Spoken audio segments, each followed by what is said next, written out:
Hello. So this is a different style of beginning your fitness Pilates relaxation session. It really is. So again, let's set the scene, always going over that scene setting. Warm room, candles, lovely lighting if you can, lots of blankets, rugs, cushions, bolsters, so you're making the space feel so nice. So however people arrive at your session, they're feeling looked after, cared for. Welcome everybody, chat with everybody, give everyone a hug.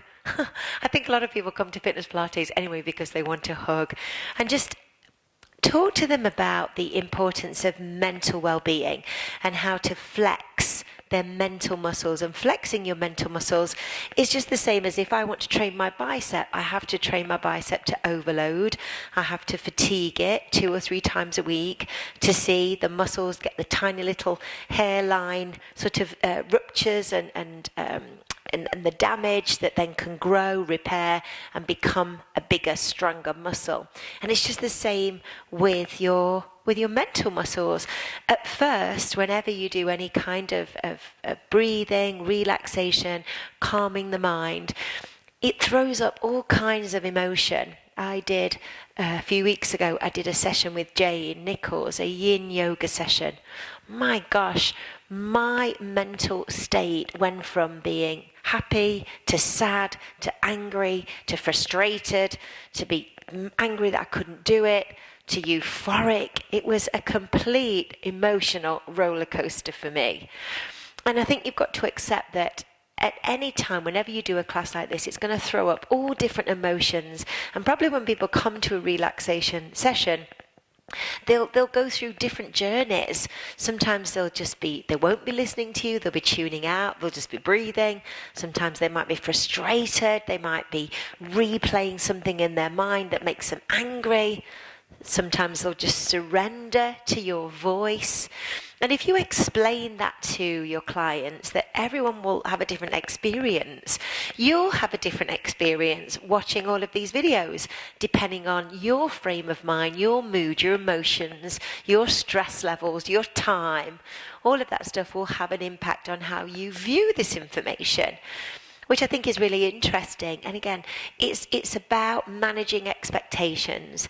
So we are setting up that expectation. Tell people when they arrive that you'll all have a different perception, experience. Sometimes you'll do the same class and you'll experience it one way. Another time you'll experience the class and you'll have it another way. And that's really normal. We're all coming at this from a very different place. And that's important to acknowledge. So once you've set up the scene, again, you can come get everybody seated and go through your breathing. So as Kelly said in her videos, focus on your diaphragmatic breathing in this seated position. You could then, of course, go through your box breathing or your anxiety breathing. I find when I do the anxiety breathing, anti-anxiety breathing, it just takes everybody to the next level. It really does. It really does allow them to connect with your voice and what you're teaching. Notice the pauses. So lots of dramatic pauses and allowing that information to land.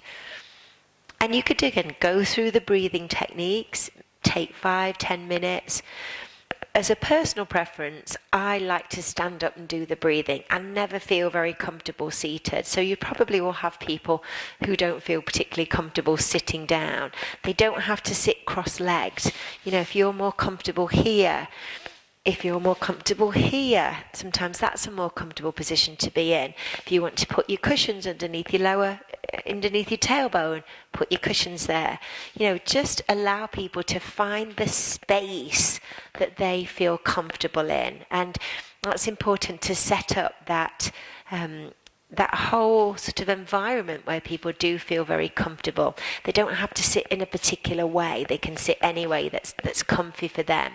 If you're in a fitness studio and you have steps, you could everyone could have a step and actually put their legs on top of the step so the legs are elevated, and that will be lovely for the relaxation session. So again, you could now put your music on, you could very slowly go through a simple mobility, some rotation, some reaching, some twisting, and that could again take about 10 minutes. So instead of standing, you could start in the seated position. And there you have two quite different vibes and different feelings to start your FP relaxation. Also, you could even start in a lying down position. You could get everybody lying down. You could do the relaxation first. Then you could bring everybody back to seated, do some exercises, do some mobility, then come back up to standing, more mobility, and finish off on your feet. So 3 very different ways of setting up that class. Maybe try them, see which one suits you. But avoid doing the same thing every week. Mix it up. Try something a little bit different. Work on your language, your vocabulary, the words that you're using. Can you change them? We all tend to get stuck in a word rut. We say the same things over and over. We deliver in the same feeling, the same emotion. Again, let's work on changing it, changing our voice projection, changing our use of words, practicing our delivery. And again, always mixing up the changes so people can have different experiences. They can really find a style that suits them. And all these little tips, could you then teach them to do them at home? So if you are doing this as an online, you could have a standing, a seated, a lying down video. You could do your audios using the Anchor app, where you actually talk people down into a body scan. There is so much that you can take from this and deliver it in lots of different ways.